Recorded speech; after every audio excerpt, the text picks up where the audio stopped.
Hi everyone. The most powerful warship in the world can cost more than $13 billion to build.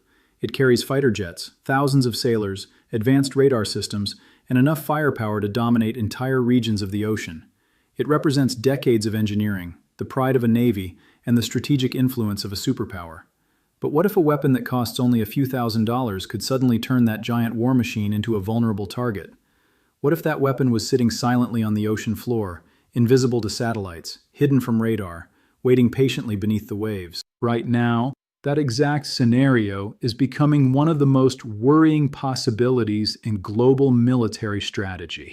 Iran has spent years developing what analysts call asymmetric naval warfare.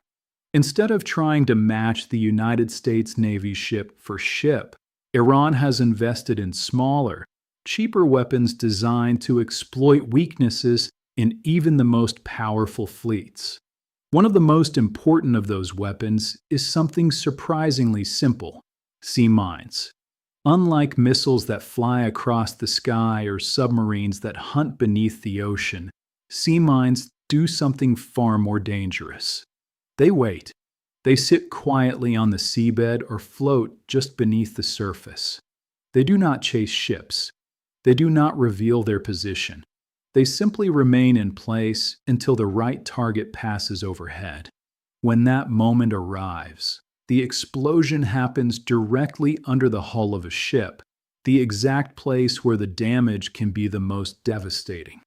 To understand why this matters so much right now, we have to look at one of the most important waterways on the planet. The Strait of Hormuz is a narrow passage that connects the Persian Gulf to the open ocean. Every single day, enormous oil tankers travel through this channel carrying energy supplies from the Middle East to the rest of the world. Nearly 1/5 of the global oil supply passes through this narrow corridor. That means any disruption here can instantly shake global energy markets. Now imagine a carrier strike group moving through these waters. At the center of the formation is one of the United States Navy's massive aircraft carriers, the USS Abraham Lincoln. This ship alone is worth over $13 billion when you include its aircraft and equipment. It carries thousands of sailors and dozens of fighter jets capable of striking targets hundreds of miles away. Around it sail guided missile destroyers and cruisers equipped with some of the most advanced defense systems ever created. From the outside, this formation looks almost invincible. Radar systems scan the skies for incoming threats. Missile defenses stand ready to intercept enemy rockets. Fighter jets patrol the airspace above the fleet. Submarines lurk beneath the surface to detect hostile vessels. Layer after layer of protection surrounds the carrier, making it one of the most heavily defended military assets in the world. But there is one problem that none of those systems can easily solve. Mines hidden on the ocean floor cannot be intercepted like missiles. They cannot be shot down by fighter jets.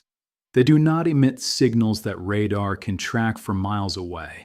If a mine has already been deployed in the path of a ship, the danger exists long before anyone realizes it. Iran understands this weakness very well. Over the past several decades, the country has quietly built up an arsenal of naval mines. Some are simple contact mines that explode when a ship physically touches them.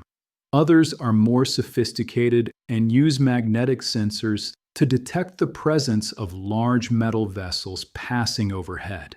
Even more advanced versions can listen for the unique sound signatures of ship engines or detect pressure changes in the water created by massive hulls moving above them.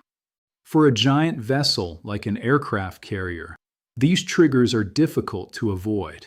The sheer size and weight of the ship create strong magnetic and pressure signatures in the water. That means a mine does not need to touch the ship directly to cause damage. It only needs to detect the right conditions and detonate at the right moment. The real danger comes from where these mines might be placed.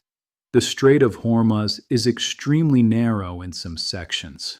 Shipping lanes are tightly controlled, and large vessels must follow specific routes to avoid shallow water or collisions with other ships. This predictability makes the area a perfect location for mine warfare.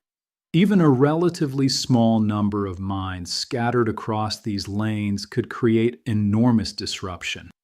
Imagine the situation from the perspective of global energy markets. Oil tankers approach the Strait of Hormuz carrying millions of barrels of crude oil. Suddenly, reports emerge that naval mines may have been deployed somewhere along the route. Even if no ship has been damaged yet, insurance companies immediately raise their rates. Shipping companies begin reconsidering their routes. Traders on financial markets react instantly. Oil prices surge because the risk to supply suddenly becomes real. This is why mine warfare is not just a military strategy. It is also an economic strategy. A single explosion in the wrong place could send shockwaves through the global economy. Energy prices could spike within hours. Stock markets might react with panic.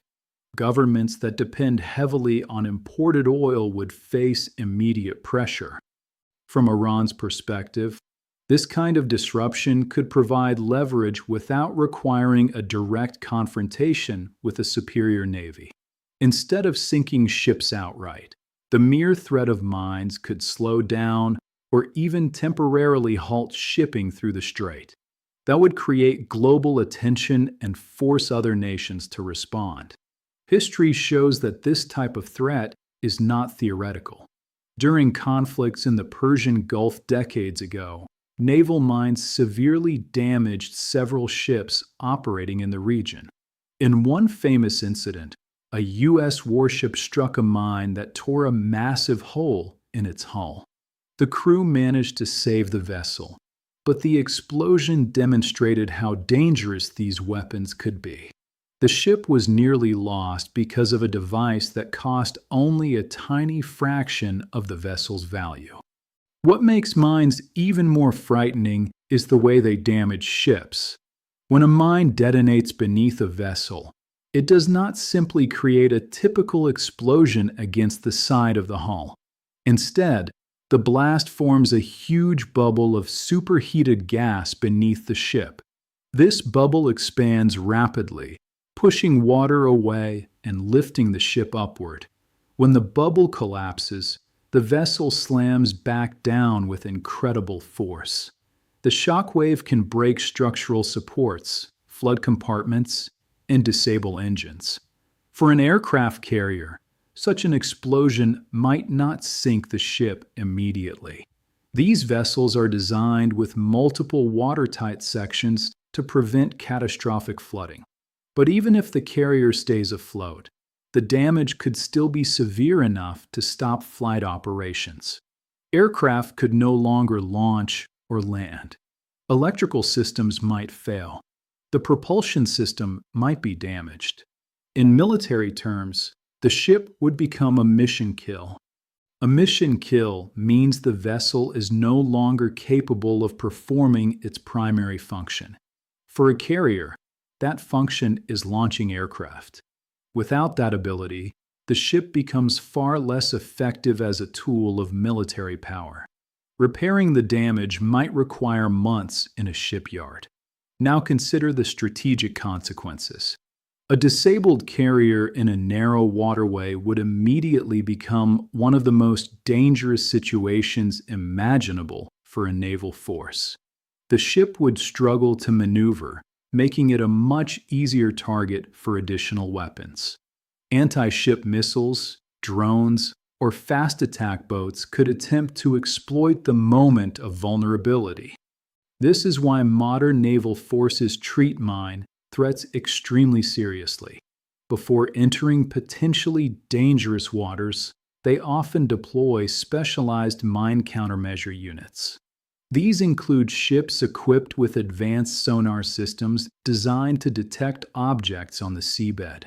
Underwater drones can investigate suspicious shapes. Helicopters may drag specialized equipment through the water to trigger mines safely before large ships arrive. But there is a major challenge. Clearing mines is incredibly slow. Searching even a small area of ocean can take hours or days. If new mines are being deployed at the same time, the process becomes even more complicated.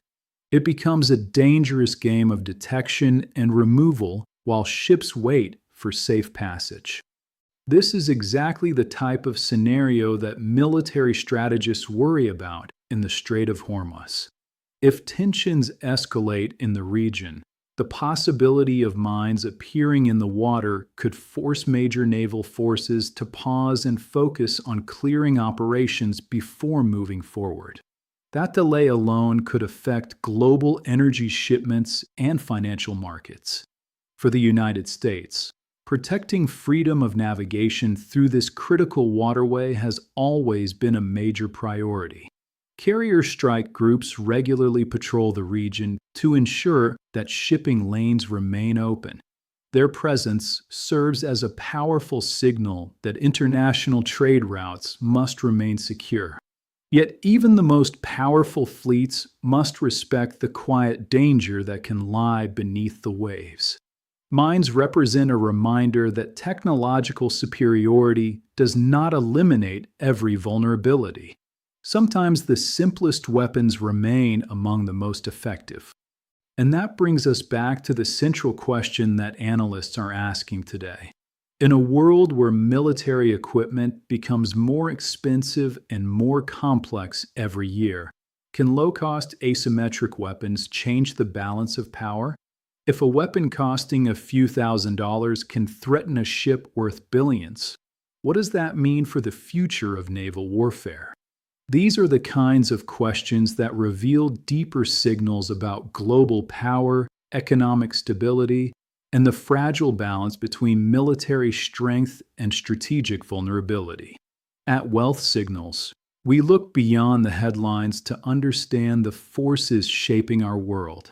Because sometimes the biggest signals about global power are hidden in places most people never think to look, even on the silent floor of the ocean. And now we want to hear from you. If a simple sea mine can threaten a $13 billion aircraft carrier, do you think the era of giant supercarriers is starting to fade? Or will advanced technology continue to protect them in the future? Share your thoughts in the comments below. Your perspective might reveal the next signal the world should be watching.